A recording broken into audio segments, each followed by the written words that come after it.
ఇక్కడ అసలు కుట్రదారులు ఎవరు ఇది తేలాలి కదా. అసలు ఈ 42% బీసీ రిజర్వేషన్లు రాకుండా కుట్ర చేసినోడు ఎవడు? ఒకటి కాంగ్రెస్ ప్లస్ రెడ్లు. వీళ్ళు ఏం చేసిరు? కులగణన దగ్గర నుంచే తప్పుల తడకలతోని మోసాలతోటి డెడికేట్ కమిషన్ను తూతూ మంత్రంగా నియమించి బలహీనమైన జీవో దారి చేసి వీళ్ళు నెంబర్ 1 కుట్రదారులు. రెండోది బీజేపీ ఏం చెప్పింది? అసెంబ్లీలో మద్దతు ఇచ్చింది. ఇచ్చి అందులో ముస్లింలను కలిపారు కాబట్టి మేము రిజర్వేషన్కు వ్యతిరేకం. వీళ్ళు ఉత్తరప్రదేశ్ గుజరాత్లో ఇక్కడ ఇచ్చుకుంటారు. మళ్ళా ఇక్కడికి వచ్చేసరికి నిజంగా ఈ బీజేపీకి చిత్తశుద్ధి ఉంటే ఈ కాంగ్రెస్ పార్టీ చేసినటువంటి ప్రభుత్వం చేసిన బిల్లును పాస్ చేయించి గవర్నర్ మీద ఒత్తిడి చేయించి గవర్నర్ను ఆలబెట్టింది కదా బీజేపీ వాళ్ళే. గవర్నర్ దగ్గర ఒత్తిడి చేయించి సంతకం పెట్టించి ఢిల్లీకి తీసుకుపోయి అయ్యా మమ్మల్ని 8 మందిని గెలిపించారు ఎంపీలను, మేము 8 మంది ఎమ్మెల్యే 10 మంది ఉన్నాం, మేము తీసుకొని పోతాం, నరేంద్ర మోడీ గారి దగ్గర కూర్చుంటాం, కాంగ్రెస్ పార్టీ మోసం చేస్తుంది ప్రజలకు, మేము తీసుకొని పోయి ఇది 9th షెడ్యూల్లో పెట్టిస్తామని తీసుకుపోవాలి కదా. తీసుకపోకుండా అసెంబ్లీలో మద్దతు ఎందుకు ఇచ్చారు వీళ్ళంతా? అది ముంగడబడదని ఇచ్చారు, అది కొనేలేదు కాదు కాబట్టి అని ఇస్తా ఉన్నారు. ఇక్కడ బీజేపీ పార్టీ తదుపరి కార్యక్రమాన్ని నిర్వహించేది ఉంటే దాన్ని నిర్వహించకుండా డ్రామా ఆడింది. రెండవ కుట్రదారులు భారతీయ జనతా పార్టీ. మూడో కుట్రదారులు ఎవరు? BRS party. ఎట్లా బీఆర్ఎస్ పార్టీ 33-23 తీసుకొచ్చారు గతంలో. ఎట్లా అంటే అసలు ఈ బీసీలకు రిజర్వేషన్ ఇచ్చేటువంటి అంశంలో జరుగుతున్న కులగణనలో కేటీ రామారావు, కేసీఆర్, వీళ్ళు హరీష్ రావు పాల్గొనలేదు. వీళ్ళు కులగణనలో పాల్గొనకుండా దాన్ని ఆయాలనే మోసం చేయాలనేటువంటి కుట్రలో వీళ్ళు భాగస్వాములైనారు. ఇటు కాంగ్రెస్, బీఆర్ఎస్, బీజేపీ ఈ ముగ్గురు కుట్రదారులు వీళ్ళని ఎప్పటికప్పుడు జోక్కుంటూ వస్తూ ఉన్న సంఘాల నాయకులు. ఇందులో ఉన్నటువంటి బీసీలు, ఇందులో ఉన్న బీసీలు ఇలా పాలాభిషేకాలకే సరిపోయారు. పాపం వాళ్ళు కుట్రదారులు కాదు కానీ ఎడ్డి శాస్త్రాలు దీంట్లో ఇలా కుట్రలో భాగస్వామ్యం అయ్యారు. ఇలా కుట్రలో భాగస్వామ్యం అయితే ఇప్పుడు ఈ సంఘాల వాళ్ళు బంధుకు పిలుపునిచ్చినాయి. బంధుకు పిలుపునిస్తే వీళ్ళు బంధుకు మద్దతు చేస్తారు, వీళ్ళు బంధుకు మద్దతు ఇస్తారు. సిపిఐ కూడా ఇస్తుంది. సిపిఐ కూడా ఆఖరికి సిపిఐ కూడా బంధుకు మద్దతు, సిపిఎం అందరు ఇస్తున్నారు. వీళ్ళు కూడా బంధుకు మద్దతు ఇచ్చారు. మరి ఇలా దొంగేవాడయా? అన్ని పార్టీలు అయిపోయినట్టు దాదాపు. ఇక బంధుకు మద్దతు ఇవ్వాల్సింది ఒక బుట్టంగారి మాధవరెడ్డి ఒక్కడే ఉన్నాడు. ఇక అంతే. ఎవరైతే ఏ పిల్లగాడైతే బీసీలకు రిజర్వేషన్ రావద్దని చెప్పి కోర్టుకు పోయిండో ఆ పిల్లగాడే గారు ప్రకటన చేసి బంధుకు సంపూర్ణ మద్దతు అని ప్రకటిస్తే సంపూర్ణం అయిపోతుంది. ఎవరి మీద ఇది ఈ పోరాటం? ఎవరి మీద జరుగుతుంది పోరాటం? మీకు ఎవరి మీద అనుకుంటారు భయ్యా ఈ పోరాటం? కదా ఇటు రాష్ట్ర ప్రభుత్వం కదా, ప్రతిపక్షాలు కదా, గవర్నమెంట్కు వ్యతిరేకంగానా, ప్రతిపక్షం పైననా, లేకపోతే వ్యక్తుల పైననా, వ్యవస్థపై, దేని మీద ఈ బంధు? దేనికోసము? ఎవరి మీద చేస్తున్నారు? అసలు ఎవరి మీద చేస్తున్నారు? ఎందుకోసం చేస్తున్నారు? ఒక్క నిమిషం ఆలోచించండి మీరు. అసలు బంద్ ఏంది, కథ ఏంది? ఈ బంధు దేనికోసం అర్థమవుతుందా? కనీసం కుట్రదారులంతా కలిసి మద్దతు ఇస్తుంటే బంధు జరిగితే మళ్ళీ వాళ్ళ ట్రాప్లో ఉన్నట్టు కదా. వీళ్ళు మద్దతు ఇచ్చుడేంది? వీళ్ళకు వ్యతిరేకంగా జరగాలి కదా మా బంధు. ఈ ముగ్గురు కుట్రదారులకు వ్యతిరేకంగా బంధు జరగాలి. కానీ ఈ ముగ్గురు కుట్రదారులు మద్దతు ఇస్తే బంధు జరగడం ఏంది? ఈ ముగ్గురు కుట్రదారుల దగ్గరికి మన బీసీ నాయకులు పోయి బంధుకు మద్దతు ఇవ్వమని కోరుడేంది? ప్రభుత్వమే బంధు ప్రకటిస్తాయేనన్నా? ప్రభుత్వమే బంధు ప్రకటిస్తుందేనన్నా? అధికార పార్టీ బంధుకు పిలుపునిస్తుందా? ఏనన్నా చరిత్ర ఉంది ఆయన? రైట్, ఇచ్చిరు. ఈ బంధు ఎవరి మీద అనేది వాళ్ళ క్లారిటీ లేదు. కానీ ఏంది ఈ రాజకీయ పార్టీలు తీసుకుంటున్న నెక్స్ట్ స్టెప్ ఏందనంటే, ఇక చూడ్రి ఈ బంధు తర్వాత జరిగే పరిణామాలు.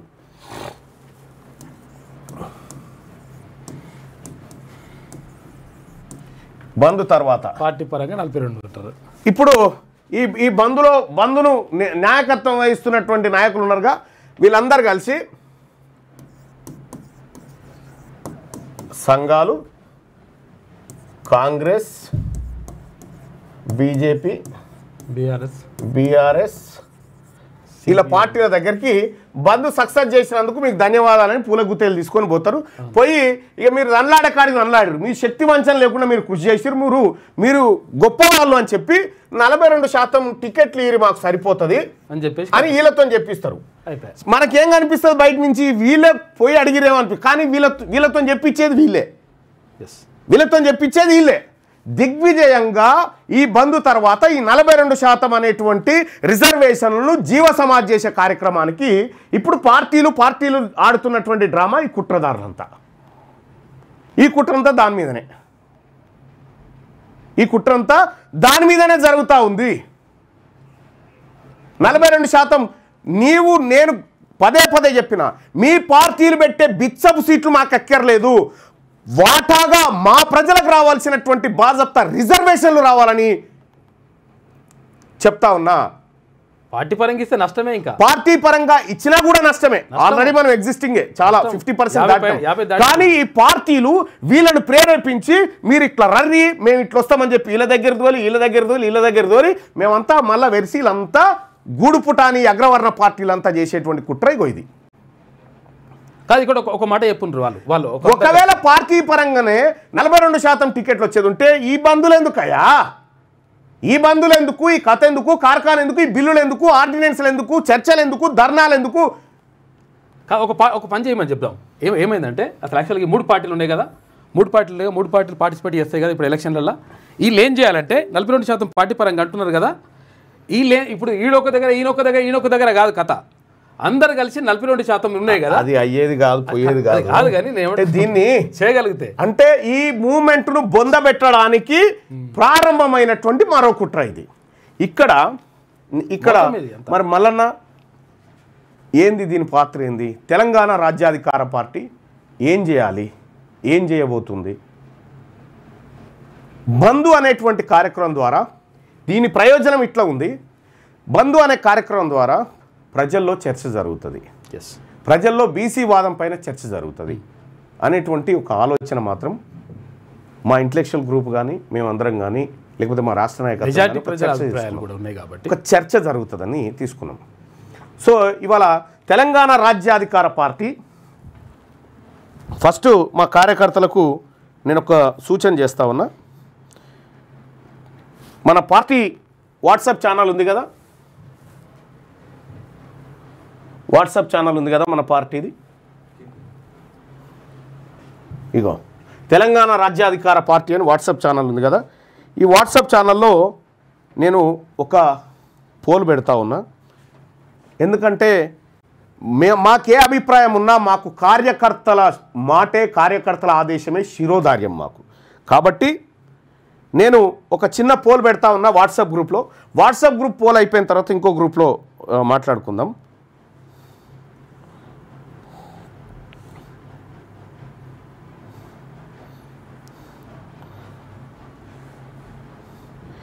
ఈ వాట్సాప్ ఛానల్లో పోలింగ్లో పాల్గొనండి.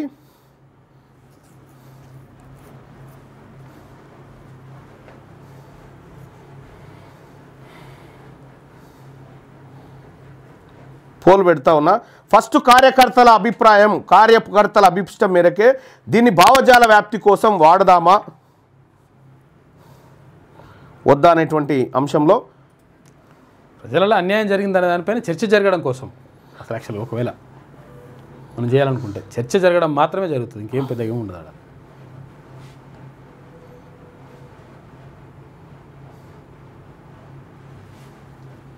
అధికార కాంగ్రెస్ పార్టీ మద్దతు ఇచ్చుడు ఏందో అర్థం కాదు అసలు. వాళ్ళు బంధు పిలుపునిచ్చుడు. ఇదివరకు ఒకసారి బీఆర్ఎస్ వాళ్ళు పోయి ధర్నా చౌక్లో ధర్నా చేసినట్టున్నది కథ. ధర్నా చౌక్ ఎత్తేసిన వాళ్ళు.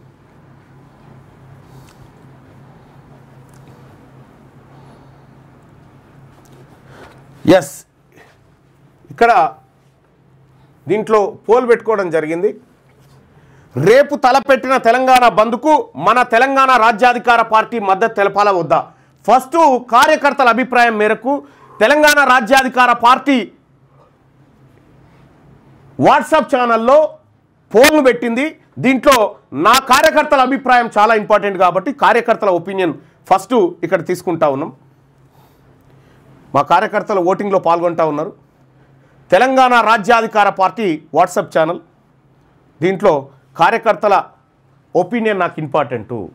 ఎందుకంటే వాళ్ళు నాతో పాటు అడుగులో అడిగేసి ఉద్యమంలో ఉండి అహోరాత్రులు కష్టపడుతూ ఈ బీసీ సమాజం కోసం, అణగారిన వర్గాల కోసం పోరాటం చేస్తున్నటువంటి బిడ్డలంతా ఈ వాట్సాప్ ఛానల్లో ఉన్నారు. వాళ్ళ అభిప్రాయమే రాష్ట్ర పార్టీ అభిప్రాయం. అదే ఫైనల్. వాళ్ళ అభిప్రాయమే రాష్ట్ర పార్టీ అభిప్రాయం. అందుకోసమే ఇందులో పోల్ పెట్టిన చూద్దాం. వాట్సాప్ ఛానల్లో ఉన్నటువంటి బంద్కు మద్దతు తెలపాలన్నా వద్దా? బంద్కు రేపు తలపెట్టిన తెలంగాణ బంద్కు మన తెలంగాణ రాజ్యాధికార పార్టీ మద్దతు తెలపాలా వద్దా? మద్దతు తెలపాలనుకునే వాళ్ళు ఇక్కడ, మద్దతు వద్దు అనుకునేటువంటి కార్యకర్తలు ఇక్కడ తమ ఒపీనియన్ని పోల్లో పాల్గొంటూ ఉన్నారు.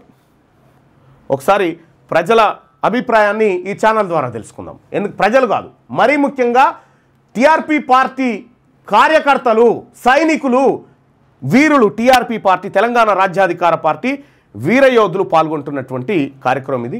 దీంట్లో వాళ్ళ అభిప్రాయాన్ని చూద్దాం.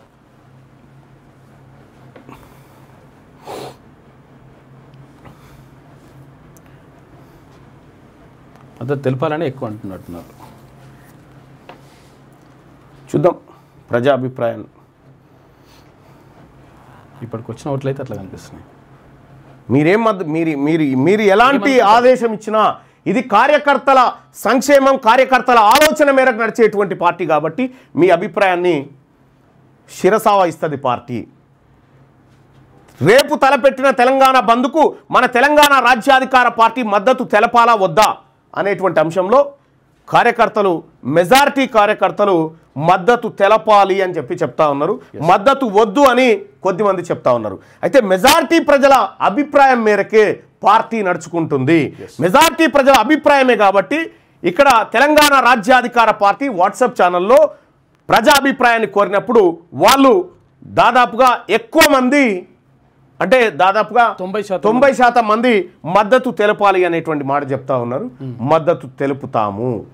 ఇది కార్యకర్తలకు మాట చెప్పి ప్రజాభిప్రాయాన్ని కూడా తీసుకుంటా నేను.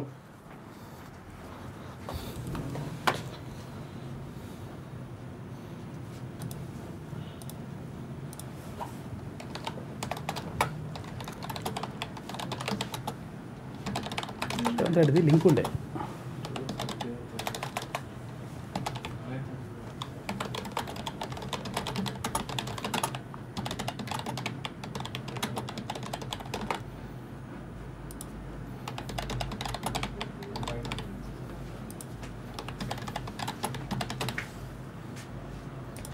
రైట్. ఇక్కడ కూడా వ్యూవర్స్ ఎవరైతే లైవ్లో ప్రేక్షకులు ఎవరైతే ఉన్నారో ఇందులో కార్యకర్తలతో పాటు సాధారణ ప్రజలు కూడా ఉంటారు కాబట్టి వీళ్ళందరి అభిప్రాయాన్ని కూడా ఒకసారి చూద్దాం. రేపు తలపెట్టిన తెలంగాణ బంద్కు తెలంగాణ రాజ్యాధికార పార్టీ మద్దతు తెలపాలా వద్దా? మీ ఒపీనియన్ ఇక్కడ. మద్దతు తెలపాలనుకునే వాళ్ళ పైన, మద్దతు వద్దు అనుకునే వాళ్ళు ఇక్కడ మీ అభిప్రాయాన్ని తెలియజేయండి. అంటే ఈ బంధు విషయంలో ఇంతసేపు చెప్పిన కదా ఏం జరిగిందనేది ఆ క్లారిటీ మాకుంది. కానీ ఈ వాదాన్ని, ఈ బీసీ వాదాన్ని పల్లెకు విస్తరించడం కోసం చర్చ జరగాలి అనేటువంటి ఉద్దేశంతో, చర్చ జరగాలనే ఉద్దేశంతో, దాంతోపాటు తెలంగాణ రాజ్యాధికార పార్టీ 2-3 కండిషన్లు పెడతా ఉంది. ఈ బంద్లో 18 తారీఖు అంటే రేపు బంద్ కదా, మరి మల్లన్న ఇట్లా కుట్రదారుడు ఎవడంటే రేపు జూబ్లీ హిల్స్ నియోజకవర్గంలో ఎవడైతే ఆయన పార్టీ పట్టుకొని ప్రచారం చేస్తాడో వాడే ద్రోహి. రేపు జూబ్లీ హిల్స్ నియోజకవర్గంలో ఎన్నికల ప్రచారాన్ని బంద్ పెట్టాలి. ఎవడైతే జెండాలు పట్టుకొని తిరుగుతాడో వాడే బీసీల ద్రోహిగా మనం గుర్తుపట్టాలి. కాంగ్రెస్ పార్టీ మహేష్ కుమార్ గౌడ్ గారు బంద్కు మద్దతు ఇచ్చారు కదా, రామచంద్రరావు గారు మీరు ఇచ్చారు కదా, ఆ తర్వాత బీఆర్ఎస్ నాయకులు మీరు ఇచ్చారు కదా. రేపు అసెంబ్లీ నియోజకవర్గమైనటువంటి జూబ్లీ హిల్స్లో మీరు ఎన్నికల ప్రచారాన్ని బంద్ పెట్టండి. మీరు బంద్ పెట్టండి ప్రజలారా. రేపు ఎవడో అక్కడ ప్రచారం చేస్తాడో వాళ్ళ కుట్ర బయటపడుతుంది. మీరు చూడండి. రెండోది, ఇప్పుడు బీసీలకు రిజర్వేషన్ దక్కాలి, బీసీలకు అవకాశాలు దక్కాలని చెప్పి రామచంద్రరావు గారు మీరు కూడా మద్దతు ఇచ్చారు కదా. ఇటు బీఆర్ఎస్ నాయకులు కేటీ రామారావు గారు మీరు కూడా మద్దతు ఇచ్చారు కదా. సరే కాంగ్రెస్ పార్టీ అంటే బీసీ అభ్యర్థిని పెట్టింది.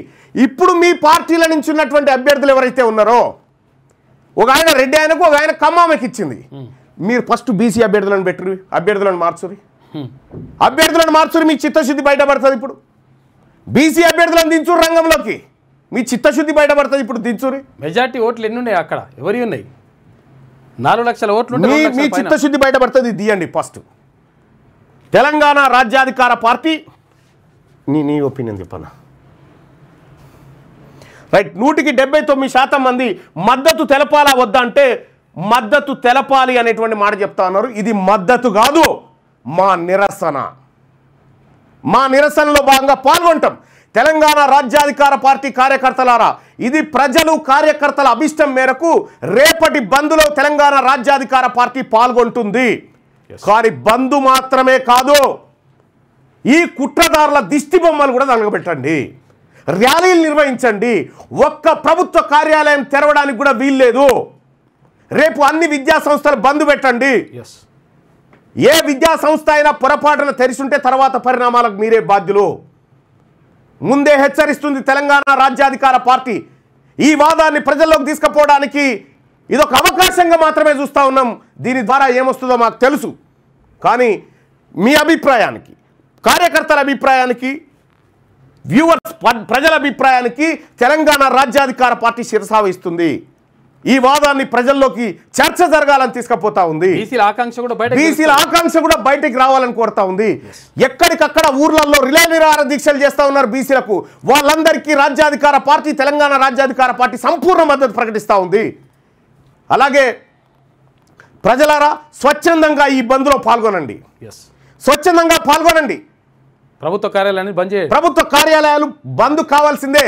బీసీ ఉద్యోగస్తులారా, ఒక్క ప్రభుత్వ కార్యాలయం కూడా నడవడానికి వీల్లేదు. బీసీ పోలీసులకు కూడా చెప్తా ఉన్నా, మీరు ఈ బంద్ను అడ్డుకోవాలని ప్రయత్నం చేయకూడదు. మీరు ఆ ప్రయత్నం చేస్తే పోలీస్ స్టేషన్లో ముట్టడి కార్యక్రమం ఉంటుంది. అంతదాకా తెచ్చుకోకండి. పోలీస్ స్టేషన్లోనే ముట్టడించే రోజు వస్తుంది. ఆ పరిస్థితి తెచ్చుకోకండి. ఎట్లాగో మమ్మల్ని అరెస్ట్ చేసి తీసుకుపోయేది ఆడికే కాబట్టి పోలీస్ స్టేషన్లోనే ముట్టడించే పరిస్థితి వస్తుంది. ఎక్కడ కూడా వాహనాలు రోడ్డు ఎక్కడానికి వీల్లేదు. రేపు తెలంగాణ బంద్ బీసీల ఆకాంక్షల కోసం జరిగే బంద్గా మేము చూడాలి. మనమందరం కూడా చూడాలి. మన వాళ్ళ మధ్య చర్చ జరగాలి. కాబట్టి రేపటి తెలంగాణ బంద్కు తెలంగాణ రాజ్యాధికార పార్టీ సంపూర్ణ ఏది ఈ కార్యక్రమాలు చేస్తూ కాలు బంద్ అన్నారు. బంద్ కాదు, నిరసనతో కూడిన బంద్ నిర్వహించండి. ఆర్టీసీ కార్మికులు, సింగరేణి కార్మికులు, విద్యుత్ కార్మికులు, సమస్త ప్రజలకు, సమస్త బీసీ ప్రజలకు తెలంగాణ రాజ్యాధికార పార్టీ నుంచి పిలుపునిస్తా ఉన్నా. ఈ భావజాల వ్యాప్తి కోసం, ఈ ప్రజల ఆకాంక్షలు చర్చనీయాంశం కావడం కోసం రేపటి బంద్ను విజయవంతం చేయండి. నేను మా పార్టీ కార్యకర్తలకు, నాయకులకు అందరికి చెప్తా ఉన్నా, ఎక్కడ కూడా ఒక వాహనం రోడ్డు ఎక్కడానికి వీల్లేదు. ఇది సీరియస్. ఇచ్చిరు కదా, ప్రభుత్వం కూడా బంద్కు మద్దతు ఇచ్చింది కదా. కానీ ఇక నేను చెప్తా ఉన్నా, ఒక్క జాతీయ రహదారి మీద కూడా వాహనం తిరగడానికి వీల్లేదు. నడవని చర్చ. ఇవాళ 78 సంవత్సరాల తర్వాత నా వర్గాల కోసం జరుగుతున్నటువంటి పోరాటంలో పాల్గొనండి, అందరూ పాల్గొనండి. కాబట్టి ప్రజలారా, రేపటి బంద్కు మనమందరం కూడా పాల్గొనాలి. వాదం బలోపేతం కావడం కోసం చెప్తా ఉన్నా. అన్న, మన పార్టీ జూబ్లీ హిల్స్లో అభ్యర్థిని పెట్టాలి. ఇంకా 24 తారీఖు దాకా టైం ఉంది, చూద్దాం. కానీ ఎంత మోసం, ఎంత కుట్ర! ఇటువంటి కుట్రలు, కుతంత్రాలు ప్రజల అభిప్రాయం మేరకు రేపు తలపెట్టిన తెలంగాణ బంద్కు తెలంగాణ రాజ్యాధికార పార్టీ మద్దతు తెలపాలా వద్దా అంటే 80% మంది మద్దతుగా నిలబడండి అన్నా, లేకపోతే వాదం దెబ్బతింటదన్నా, లేకపోతే ఏమీ లేదని ఫెయిల్ అవుతుందన్నా అనేటువంటి అభిప్రాయం ప్రజల నుంచి వచ్చింది కాబట్టి చెప్తా ఉన్నా. ఇది దీనికోసం వాదం 100% బలపడాలి. వాదం బలపడాలని చెప్తా ఉన్నా.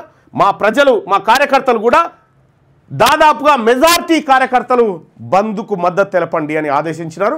కార్యకర్తల అభిష్టం మేరకు, మా రాష్ట్ర పార్టీ నాయకత్వం నిర్ణయం మేరకు రేపటి బంద్లో తెలంగాణ రాజ్యాధికార పార్టీ సంపూర్ణంగా నిరసనతో కూడిన బంద్లో పాల్గొంటుంది. మీ వ్యాపారం అభివృద్ధి కావాలని కోరుకుంటున్నారా? అయితే వెంటనే క్యూనస్ని సంప్రదించండి. Schools, colleges, banks, shops, office promotions, land promotions, political promotions, restaurant promotions, hospital promotions, పుట్టినరోజు వేడుకలు, శుభకార్యాలు, వ్యాపారాలు ఏవైనా, సందర్భం ఏదైనా ఇప్పుడే క్యూనస్ ద్వారా తెలియజేయండి. మీ వ్యాపారాన్ని అభివృద్ధి చేసుకోండి.